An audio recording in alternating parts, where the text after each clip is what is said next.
할렐루야.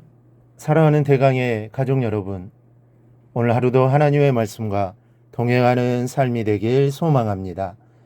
오늘 함께 나눌 하나님의 말씀은 로마서 11장 16절에서 21절 말씀입니다. 제사는 처음 익은 곡식가루가 거룩한즉 떡덩이도 그러하고 뿌리가 거룩한즉 가지도 그러하니라. 또한 가지 얼마가 꺾이었는데 돌감람나무인 내가 그들 중에 접붙임이 되어 참감람나무 뿌리의 진액을 함께 받는 자가 되었은즉 그 가지들을 향하여 자랑하지 말라.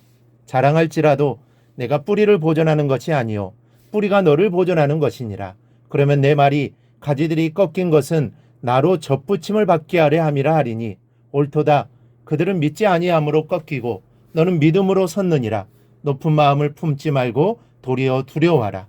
하나님이 원가지들도 아끼지 아니하셨은즉 너도 아끼지 아니하시리라. 아멘.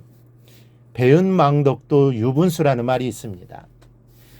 은혜를 원수로 갚는 그런 악질적인 사람을 가리키는 말입니다. 우리는 내가 은혜를 베푼 사람으로부터 억울한 일을 당했을 때 울분을 토하며 이런 말을 합니다. 그런데 만약 우리를 향하여 유대인들이 이런 원망의 말을 한다면 여러분들은 어떻게 생각하시겠습니까? 말도 안 되는 소리라고 하시겠습니까? 현재 우리나라의 성도들이 유대인들에 대해 갖고 있는 부정적인 마음들을 유대인들이 안다면 그들은 아마 우리를 향하여 이렇게 배은망덕한 자들이라고 말할 것입니다. 왜 그렇습니까? 우리가 유대인들 때문에 복음을 듣게 되었고 구원받게 되었기 때문입니다. 그런데도 우리가 유대인들이 예수님을 죽이고 믿는 사람들을 핍박했던 사실을 생각하며 유대인들은 저주받아 마땅한 자들로 생각한다면 배은망덕하다는 말을 들을 수 있습니다. 사실 유대인들이 얼마나 고마운 존재들입니까? 유대인들이 없었던들 오늘날 우리가 존재할 수 있었겠습니까? 예수님을 십자가에 못 박고 믿는 성도들을 핍박한 사람들이 유대인들이지만 이방인이 구원받은 하나님의 백성들이 되도록 애쓴 것도 유대인들입니다. 베드로가 그렇고 본문의 바울이 또 그렇고 초대교회 당시의 순교자와 예수님의 제자들이 그렇습니다. 그들이 칼에 찔러 죽임을 당하고 톱에 목이 잘려나가고 돌에 맞아 죽어가면서도 복음을 전하지 않았더라면 우리에게까지 복음이 올 수 없었을 것이고 우리는 구원받지 못했을 수도 있습니다. 사도 바울이 본문에서 말하고 있는 바가 바로 이것입니다. 은혜를 기억하라는 것입니다. 그렇지 않으면 하나님의 심판이 있을 것이라고 엄하게 경고하고 있습니다. 우리는 두 가지 점 때문에 유대인을 경멸해서는 안 됩니다. 하나님 이미 말씀드린 대로 우리에게 복음을 전해준 사람들이 바로 유대인들이기 때문입니다.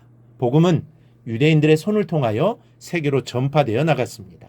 또 하나는 이스라엘의 부러짐이 우리에게 접붙임의 기회를 제공했기 때문입니다. 그래서 바울은 이렇게 말씀합니다. 17절 8절입니다.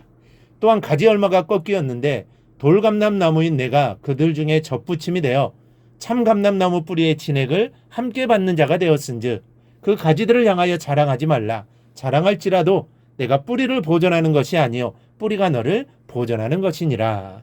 너희가 원래는 돌감람나무였다는 것입니다. 그런데 이제는 참감람나무가 됐다는 것이죠. 어떻게 그렇게 될 수 있겠습니까? 사실은 불가능한 일입니다. 될 수 없는 일이죠. 그런데 그렇게 될 수 있었던 이유는 참감람나무 뿌리의 진액을 받도록 접붙임이 되었기 때문이라는 것입니다.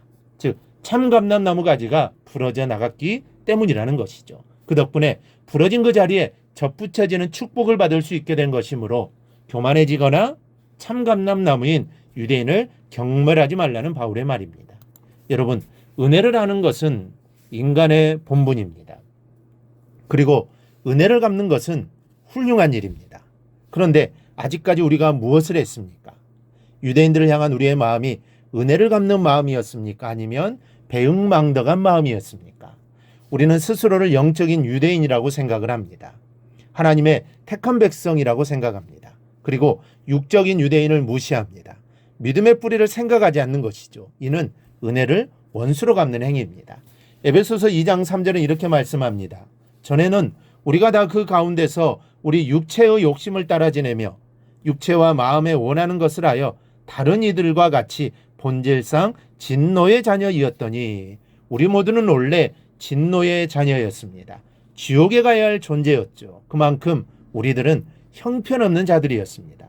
그런데 그런 우리가 하나님의 백성이 된 것은 이스라엘의 꺾임 때문입니다.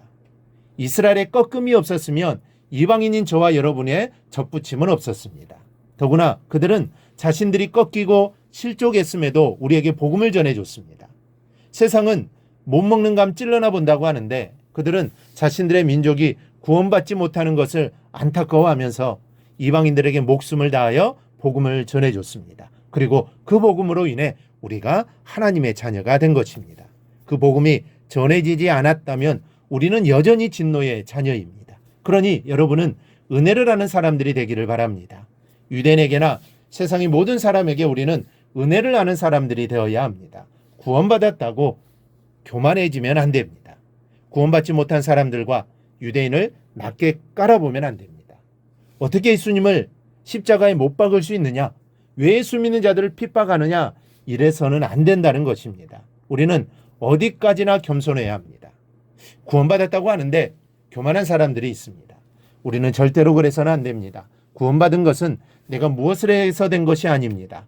내 노력으로 된 것이 절대로 아닙니다. 그러니 더욱더 겸손해야 합니다. 절대로 교만해서는 안 됩니다. 이 바울이 교만한 자들을 향하여 하나님이 원가지들도 아끼지 아니하셨은즉 너도 아끼지 아니하시리라 엄중하게 경고하고 있다는 사실을 기억해야 합니다. 그러니 우리는 겸손해야 합니다.